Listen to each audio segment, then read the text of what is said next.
ನಮ್ ಪೂರ್ವಜರು ಹೊರಗಡೆ ಹೋದ್ರೆ ಹುಲಿ ಸಿಂಹ ತರ ಕಾಣ್ತಿದ್ರು. 50-60 ಕೆಜಿ ಕವಚಗಳನ್ನ ಹಾಕೊಂಡು 30 ಕೆಜಿ ಆಯುಧಗಳನ್ನ ಹಿಡ್ಕೊಂಡು ಯುದ್ಧ ಮಾಡ್ತಿದ್ರು. ಆದ್ರೆ ಇವಾಗ 10 ಕೆಜಿ ಬ್ಯಾಗ್ ಎತ್ಕೊಳ್ಳೋಕು ಆಗ್ತಿಲ್ಲ. ಸದಾ ಸುಸ್ತು ಮತ್ತು ಡಿಪ್ರೆಷನ್ ನಲ್ಲಿ ಇರ್ತಾರೆ. ಇದಕ್ಕೆಲ್ಲ ಮುಖ್ಯ ಕಾರಣ ಲೋ ಟೆಸ್ಟೋಸ್ಟೆರಾನ್. ನೀವು ಜಿಮ್ಗೆ ಹೋಗ್ಬೋದು, ಒಳ್ಳೆ ಊಟ ತಿನ್ಬೋದು, ಆದ್ರೆ ನಿಮ್ಮ ದಿನನಿತ್ಯದ ಕೆಲವು ಹವ್ಯಾಸಗಳು ಸೈಲೆಂಟ್ ಆಗಿ ನಿಮ್ಮ ಟೆಸ್ಟೋಸ್ಟೆರಾನ್ ಅನ್ನ ಧ್ವಂಸ ಮಾಡ್ತಿವೆ. ಈ ವಿಡಿಯೋದಲ್ಲಿ ನಾನು ಕೇವಲ ಆ 8 ತಪ್ಪುಗಳನ್ನು ಮಾತ್ರ ಹೇಳಲ್ಲ, ಅವುಗಳನ್ನ ಹೇಗೆ ಸರಿ ಮಾಡ್ಕೋಬೇಕು ಅನ್ನೋದು ಕೂಡ ಹೇಳ್ತೀನಿ. ಲಾಸ್ಟ್ ಪಾಯಿಂಟ್ ಅಂತೂ ಪ್ರತಿಯೊಬ್ಬರು ಮಾಡ್ತಿರ್ತೀರ. ಮೊದಲನೇದು ಪ್ಲಾಸ್ಟಿಕ್ ಬಾಟ್ಲಿ ಮತ್ತು ಪ್ಲಾಸ್ಟಿಕ್ ಬಾಕ್ಸ್ ನಲ್ಲಿ ಊಟ ಮಾಡೋದು. ನೀವು ಬಿಸಿಲಿನಲ್ಲಿ ಪ್ಲಾಸ್ಟಿಕ್ ಬಾಟ್ಲಿಯಲ್ಲಿ ನೀರು ಕುಡಿದು ಅಥವಾ ಪ್ಲಾಸ್ಟಿಕ್ ಬಾಕ್ಸ್ ನಲ್ಲಿ ಊಟ ಮಾಡಿದ್ರೆ ಅದರಲ್ಲಿರುವ BPA ನಿಮ್ಮ ರಕ್ತ ಸೇರುತ್ತದೆ. ಇದು ನಿಮ್ಮ ಮೆದುಳಿಗೆ ನೀವು ಗಂಡಸಲ್ಲ ಹೆಂಗಸು ಅನ್ನೋ ತಪ್ಪು ಸಂದೇಶ ರವಾನಿಸುತ್ತೆ. ಇದರಿಂದ ಹೆಣ್ಣು ಮಕ್ಕಳ ಹಾರ್ಮೋನ್ ಎಸ್ಟ್ರೋಜನ್ ಮಿಮಿಕ್ರಿ ಅಂತ ಒಂದು ಕ್ರಿಯೆ ಆಗುತ್ತೆ. ಇದರಿಂದ ಸ್ನಾಯುಗಳು ಕರಗಿ ಕೊಬ್ಬು ಬೆಳೆಯುತ್ತದೆ. ಇವತ್ತೇ ಮಣ್ಣಿನ ಮಡಿಕೆ ಅಥವಾ ಸ್ಟೀಲ್ ಬಾಟಲ್ ನಲ್ಲಿ ನೀರು ಕುಡಿಯೋದನ್ನ ಅಭ್ಯಾಸ ಮಾಡ್ಕೊಳ್ಳಿ. ಎರಡನೇ ಅಭ್ಯಾಸ ಅತಿಯಾದ ಸೋಯಾ ಮತ್ತು ಹೊರಗಿನ ಎಣ್ಣೆ. ತುಂಬಾ ಜನ ಪ್ರೋಟೀನ್ ಅಂತ ಸೋಯಾ ಚಂಕ್ಸ್ ತಿಂತೀರಾ, ಆದ್ರೆ ಸೋಯಾದಲ್ಲಿ ಫೈಟೋಸ್ಟ್ರೋಜನ್ ಇರುತ್ತೆ. ಇದು ಅಪರೂಪಕ್ಕೆ ತಿಂದರೆ ಪರವಾಗಿಲ್ಲ, ಆದ್ರೆ ದಿನ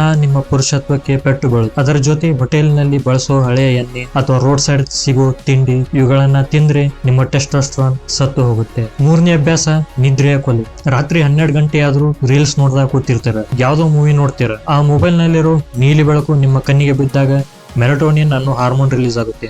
ಇದರಿಂದ ಇದು ರಾತ್ರಿ ಅಲ್ಲ ಬೆಳಕು ಅನ್ನೋ ತಪ್ಪು ಸಂದೇಶ ನಿಮ್ಮ ಮೆದುಳಿಗೆ ಹೋಗುತ್ತೆ. ನೆನಪಿಡಿ, ಪುರುಷರಲ್ಲಿ 80% ಟೆಸ್ಟೋಸ್ಟೆರಾನ್ ಉತ್ಪತ್ತಿ ಆಗೋದು ನೀವು ಮಲಗಿದ್ದಾಗ. ನಿದ್ರೆ ಕೆಡಿಸಿಕೊಂಡ್ರೆ ನೀವು ಜಿಮ್ಗೆ ಹೋಗಿ ಎಷ್ಟು ಕಷ್ಟಪಟ್ಟರು ಬಾಡಿ ಬಿಲ್ಡ್ ಆಗೋದಿಲ್ಲ. ನಾಲ್ಕನೇ ಅಭ್ಯಾಸ ಕುಳಿತುಕೊಂಡೇ ಇರೋದು. ಈಗಿನ ಜೀವನ ಶೈಲಿ ಹೇಗಾಗಿದೆ ಅಂದ್ರೆ, ಸ್ಕೂಲ್ ಹೋಗಿದ್ರು 8 ಗಂಟೆ ಕುತ್ಕೊಳ್ಳೋದು, ಕಾಲೇಜ್ ಹೋದ್ರು ಕುತ್ಕೊಳ್ಳೋದು, ಜಾಬ್ ಮಾಡಿದ್ರು ಅಲ್ಲೂ ಕುತ್ಕೊಳ್ಳೋದು. ಒಂದೇ ಕಡೆ 8 ಗಂಟೆ ಕುಳಿತು ಕೆಲಸ ಮಾಡೋದ್ರಿಂದ ಸಿಗರೇಟ್ ಸೇದೋಕ್ಕಿಂತ ಹೆಚ್ಚು ಅಪಾಯಕಾರಿ. ನಿಮ್ಮ ಅಂಡಕೋಶಗಳಿಗೆ ಗಾಳಿ ಮತ್ತು ತಂಪು ಬೇಕು. ಸದಾ ಕುಳಿತುಕೊಳ್ಳೋದ್ರಿಂದ ಅಲ್ಲಿ ಉಷ್ಣತೆ ಜಾಸ್ತಿಯಾಗಿ ಸ್ಪರ್ಮ್ ಕೌಂಟ್ ಮತ್ತು ಟೆಸ್ಟೋಸ್ಟೆರಾನ್ ಎರಡು ಕಮ್ಮಿ ಆಗುತ್ತೆ.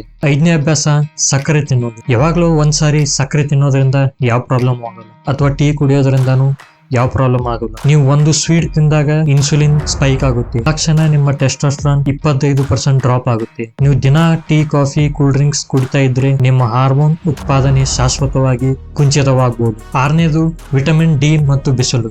ಈಗಿನ ಯುವಕರು 5 ನಿಮಿಷ ಬಿಸಿಲು ನಿಂದ್ರೋಕು ಹೆದರ್ತಾರೆ, ಎಲ್ಲಿ ನನ್ನ ಮುಖ ಕಪ್ಪಾಗುತ್ತೋ ಅನ್ನೋ ಭಯ. ಆದ್ರೆ ನೀವು ಎಷ್ಟೇ ಕಷ್ಟಪಟ್ಟರು ಸೂರ್ಯನ ಬೆಳಕಿಲ್ಲದೆ ಟೆಸ್ಟೋಸ್ಟೆರಾನ್ ಉತ್ಪಾದನೆ ಆಗಲ್ಲ. ವಿಟಮಿನ್ ಡಿ ಅನ್ನೋದು ಕೇವಲ ವಿಟಮಿನ್ ಅಲ್ಲ, ಅದು ಹಾರ್ಮೋನ್ ಉತ್ಪಾದನೆಯ ಕೀಲಿಕೈ. ದಿನಕ್ಕೆ ಕನಿಷ್ಠ 20 ನಿಮಿಷ ಬಿಸಿಲಿಗೆ ಓಡಾಡಿ. 7ನೇದು ಮಾನಸಿಕ ಒತ್ತಡ. ಯಾರೋ ಏನೋ ಅಂದ್ರು ಅಥವಾ ಲವ್ ಫೇಲ್ಯೂರ್ ಆಯ್ತು, ಕೆಲಸದ ಒತ್ತಡ, ಅದರಿಂದ ಬರೀ ನಿಮ್ ಟೆಸ್ಟೋಸ್ಟೆರಾನ್ ಕಮ್ಮಿ ಆಗುತ್ತೆ ಅಷ್ಟೇ. ಈ ರೀತಿ ಸದಾ ಕೊರಗುತ್ತಾ ಕೂತ್ರೆ ದೇಹದಲ್ಲಿ ಕಾರ್ಟಿಸಾಲ್ ಜಾಸ್ತಿ ಆಗುತ್ತೆ. ಕಾರ್ಟಿಸಾಲ್ ಟೆಸ್ಟೋಸ್ಟೆರಾನ್ ಅತಿ ದೊಡ್ಡ ಶತ್ರು. ನೆನಪಿಡಿ, ಪುರುಷನಿಗೆ ಬೇಕಾದ 2 ದೊಡ್ಡ ಕ್ಯಾರೆಕ್ಟರ್ಸ್, ಧೈರ್ಯ ಮತ್ತು ನೆಮ್ಮದಿ. 8ನೇದು ಮದ್ಯಪಾನ ಮತ್ತು ಧೂಮಪಾನ. ಇದರಿಂದ ನಿಮ್ಮ ಲಿವರ್ ಮೇಲೆ ಪರಿಣಾಮ ಬಿದ್ದೇ ಬೀಳುತ್ತೆ, ಅದರ ಜೊತೆ ನಿಮ್ಮ ಟೆಸ್ಟೋಸ್ಟೆರಾನ್ ಮೇಲೆ ಕೂಡ ಪರಿಣಾಮ ಬೀಳುತ್ತೆ. ಕುಡಿಬೇಕ, ಜೀವನದಾಗ ಏನ್ ಶಾಂತ ಇರಲ್ಲ. ಹಾಗಂತ ಕುಡಿದ್ರೆ ಜೀವನದಲ್ಲಿ ಎಂಜಾಯ್ ಮಾಡೋಕು ನೀವೇ ಇರಲ್ಲ. ಇದರಿಂದ ಟೆಸ್ಟೋಸ್ಟೆರಾನ್ ರಕ್ತದ ಮೂಲಕ ಹರಿಯೋಕೆ ಕಷ್ಟ ಆಗುತ್ತೆ. ಹಾಗಾದ್ರೆ ಇವುಗಳಿಗೆ ಪರಿಹಾರ ಏನು? ನಿಮಗೆ 4 ಟಿಪ್ಸ್ ಗಳನ್ನ ಹೇಳ್ತೀನಿ. ಇದರಿಂದ ನಿಮ್ಮ ಟೆಸ್ಟೋಸ್ಟೆರಾನ್ ಫುಲ್ ಹೈ ಲೆವೆಲ್ ಅಲ್ಲಿ ಇರುತ್ತೆ. ಮೊದಲನೇದು ಭಾರವಾದ ತೂಕ ಎತ್ತಿ. ನೀವು ಜಿಮ್ಗೆ ಹೋಗ್ಬೇಕಂತ ಏನಿಲ್ಲ, ರೂಮ್ ಅಲ್ಲೇ ಪುಷಪ್ಸ್ ಮಾಡ್ಬೋದು, ಪುಲ್ ಅಪ್ಸ್ ಮಾಡ್ಬೋದು. ನಿಮ್ಗೆ ಟೆಸ್ಟೋಸ್ಟೆರಾನ್ ಜಾಸ್ತಿ ಆಗ್ಬೇಕಂದ್ರೆ ಮೇನ್ ಎಕ್ಸರ್ಸೈಸ್ ಯಾವ್ದಂದ್ರೆ ಅದೇ ಸ್ಕ್ವಾಟ್ಸ್. ಮೊಟ್ಟೆ ಮತ್ತು ಪ್ರೋಟೀನ್ ಯುಕ್ತ ಪದಾರ್ಥಗಳನ್ನ ತಿನ್ಬೋದು.